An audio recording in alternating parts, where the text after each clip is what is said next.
next video lecture of your English. Okay.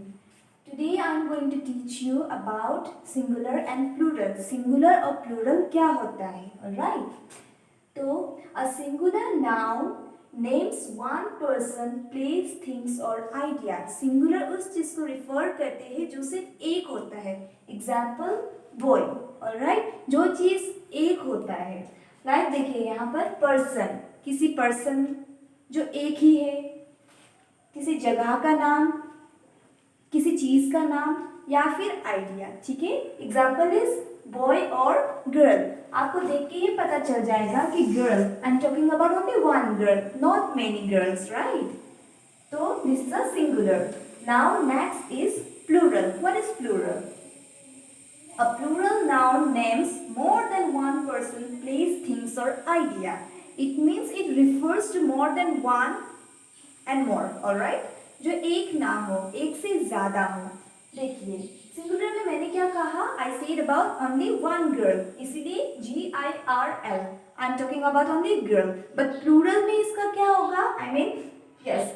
Plural में क्या होगा? I'm talking about many girls, right?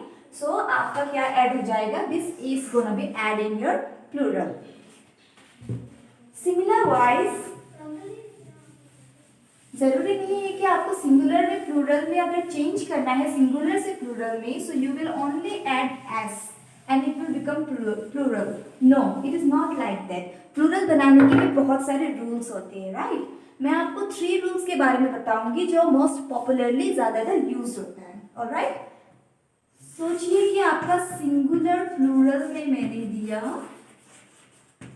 आपको singular से जाना है प्लूरल में. Alright.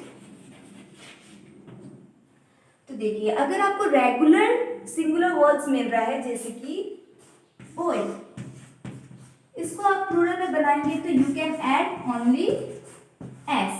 Okay. Adding S it comes in rule 1. Simple सा सिंगुलर वर्ड दिया गया है आपको बॉय, उसको आपको प्लूरल बनाना है, तो अगर आप एस को ऐड कर देंगे so it become a plural. Alright. और ये आता है आपके रूल 1 में. लेट्स सी रूल 2 में क्या आता है. रूल 2, ऐसे वर्ड्स, जरूरी नहीं है कि आपका हमेशा ऐसे ही आपको सिंगुलर वर्ड्स मिले जिस पे आप एंडिंग में अगर एस लगा देंगे तो वो प्लूरल हो जाएगा. It's not necessary.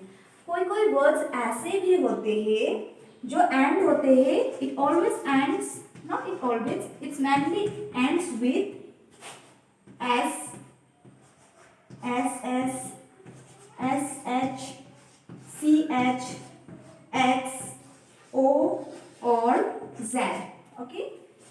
देखिए ऐसे वर्ड्स जो एस से एंड होते हैं, डबल एस से एंड होते हैं, S H, C H, X, O और जेड, इस तरह के वर्ड्स अगर आपको मिले कि एंडिंग में इस वर्ड से एंड हो रहा है, so what we need to do to make it plural? We need to add es at the end of it. Okay. मैं आपको एग्जांपल्स देती हूँ. Example boy, no example box. Right. This is a singular word I am giving to you. Box.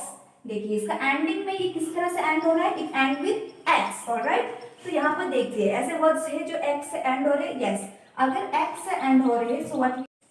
Yes. तो देखिए आपका words किस से and हो रहा है? एक्स से एंड हो रहा है.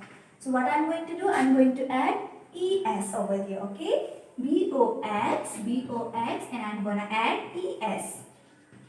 Alright. इस तरह के आपको बहुत सारे क्वेश्चंस, बहुत सारे I mean 10 जितना मैं क्वेश्चंस आपको दे सकती हूँ. ऑलराइट. तो आपके प्रेजेंस ऑफ माइंड होना चाहिए कि अगर मैंने आपको सिंगुलर दिया है उसका एंडिंग वर्ड आपको देखना है और सुइटेबली आपको पता करना है कि उसके पीछे की तरफ आपको एस लगाना है या es लगाना है. ऑलराइट. तो इस तरह के और भी बहुत सारे रूल्स है, बट और एक रूल्स मैं आपको बताना चाहती हूँ जो है एक्सेप्शनल, एक्सेप्शनल्स रूल्स. ओके. इस रूल्स में क्या होता है? देखो कोई वर्ड है जो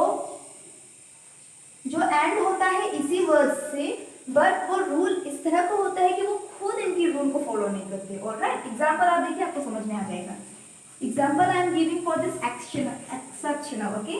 इट एंड्स विथ os. देखिए आप मुझे पूछ सकते हैं कि ये भी तो एक्स से ही खत्म हो रहा है, तो हम ES लगा सकते हैं। No, we are not going to do that. देखिए, अगर मैं OXES लगाऊंगी, does it make any sense? No, ये सेंटेंस, ये वर्ड से आपको कुछ मीनिंग नहीं दे रहा है, ठीक है। तो ऐसे भी वर्ड्स मैंने जैसे कहा कि एक्सेप्शनल्स मतलब ये है कि रूल्स होने के बावजूद भी वो रूल्स को फॉलो ना करें, रूल्स को तोड़ दें, ठीक है।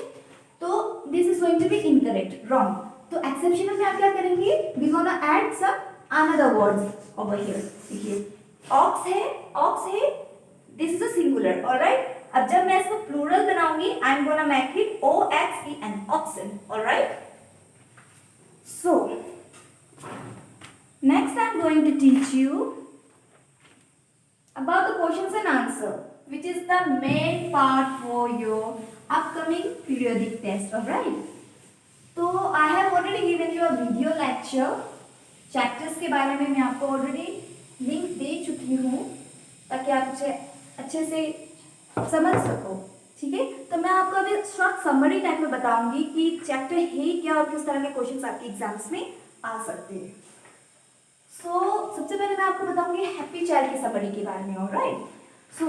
जो हैप्पी चाइल्ड समरी है, कंसिस्ट ऑफ ओनली चैप्टर है, it consist of only 8 lines, alright. तो ये जो हैप्पी चाइल्ड है, इसमें आपको क्वेश्चंस मिल सकते हैं। Does the child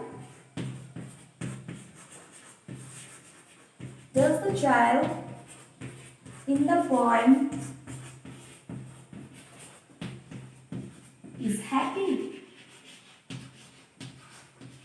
What do you think? Does the child in the poem is happy? If you have learned the video which I have sent you already, अगर आप उसको अच्छे से समझ सके हो, तो this question is very easy for you, right? तो does the child in the poem happy? जो बच्चा था हमारे स्टोरी में, हमारे पोएम में, क्या वो हैप्पी था? And the answer is yes. The happy child is always happy, right? इसी क्वेश्चंस में आपको अलग तरीके से भी दे सकती हूँ। Example, does the child in the poem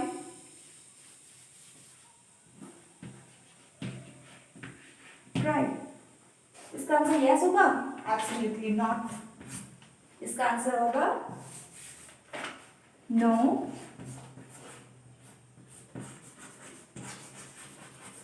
The happy child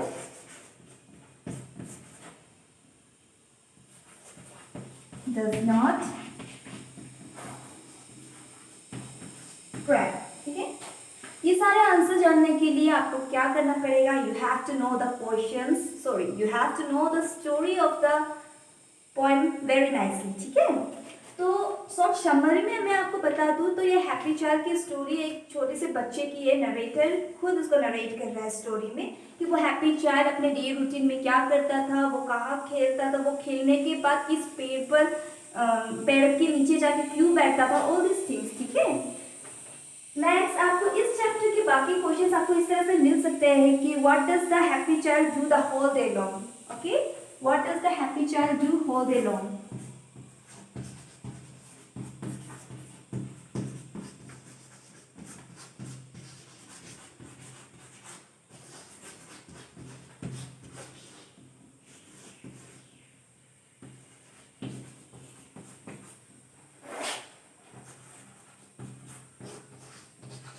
question का मतलब है कि हैप्पी चाइल्ड दिन भर करता क्या रहता था, ठीक है।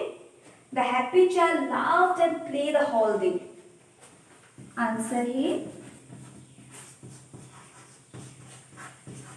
The happy child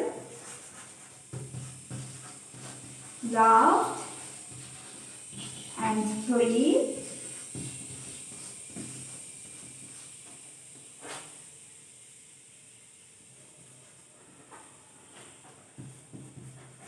the whole day long, okay. So अभी तो मैंने सिर्फ आपके सामने 2 ही क्वेश्चंस डिस्कस किए हैं। चैप्टर में बहुत सारे दूसरे क्वेश्चंस भी है। सो इस तरह के मैं आपको आइडिया दे रही हूँ कि इस तरह के क्वेश्चंस आपके आ सकते हैं, ऑलराइट।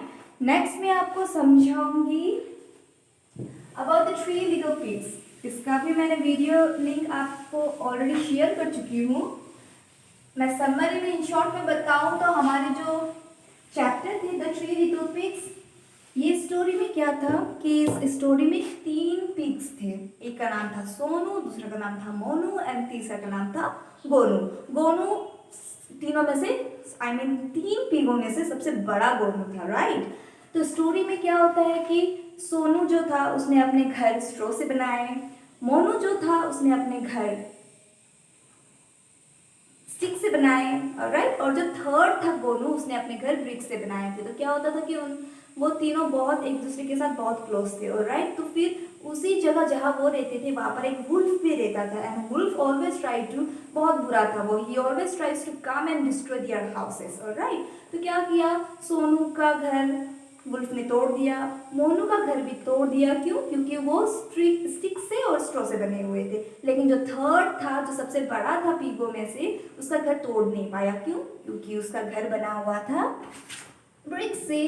ठीक है, मॉरल ऑफ द स्टोरी इसका ये हो सकता है कि हमें कभी भी अपने कामों में आलसपन या फिर आलसीपन लाना नहीं चाहिए। क्योंकि आपने जैसे स्टोरी में देखा और सुना कि 2 जो पीग थे उनका घर तोड़ क्यों गया, क्योंकि उन्होंने आलसपन की वजह से उन्होंने अपना घर एक स्टिक से बनाया था तो एक स्ट्रॉ से बनाया था, जो बहुत कमजोर था। ओके, टाइम मैनेजमेंट करने के चक्कर में उन्होंने क्या किया, उन्होंने ये किया कि उन्होंने अपना घर स्ट्रांगली नहीं बनाया। लेकिन जो गोनू था, he had made the strong house by using up what, he uses bricks, alright. तो इस चैप्टर में आपको क्वेश्चंस मिल सकते हैं कि how many pigs were there,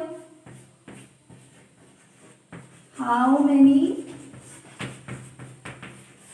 pigs were there, and the answer is what? There were 3 little pigs, right? और questions 2 आपको मिल सकते हैं कि who lived in the house of bricks, वो जो ब्रिक से बना हुआ घर था वहां पर कौन रहता था। First little pigs name was Sonu, Monu and Gonu. So third वाले ने ब्रिक्स से बनाया था। So answer is going to be Gonu made the house of bricks, alright. तो इसके बाद और एक चैप्टर मैं आपको दूंगी आफ्टर अ बाथ। ये वाले समरी आपको बहुत इंटरेस्टिंग लगने वाले हैं, क्योंकि ये जो पोएम है आफ्टर अ बाथ, इसमें पोएम का जो द कैरेक्टर है, the character of the poem is a kid. ठीक है, वो किड बताना चाहता है कि what he does after taking a bath, वो किस तरह से खुद को साफ करता था। Okay, all this things are been discussed in your story. मैंने आपको वीडियो लेक्चर ऑलरेडी दे चुकी हूँ, आप दोबारा जाकर इसको रिफर कर सकते हैं। इस चैप्टर में आपको क्वेश्चंस मिल सकता है कि how does the boy in the poem what does the boy in the poem do after having a bath. ठीक है, तो इसका आंसर होगा after having a bath in the poem the boy used to wipe himself till he get dry. Okay, इस तरह के questions आपके exams में आ सकते हैं। आई होप आप क्लियर हो, मैंने अब तक आपको जितना कुछ भी बताया। अगर आपको आगे भी कहीं डाउट है या आप मुझे और भी कुछ सवाल पूछना चाहते हो, तो किसी भी तरह का आपको प्रॉब्लम हो, आप मेक श्योर कीजिए कि आप मुझसे आराम से पूछ सके व्हाट्सएप में। Thank you.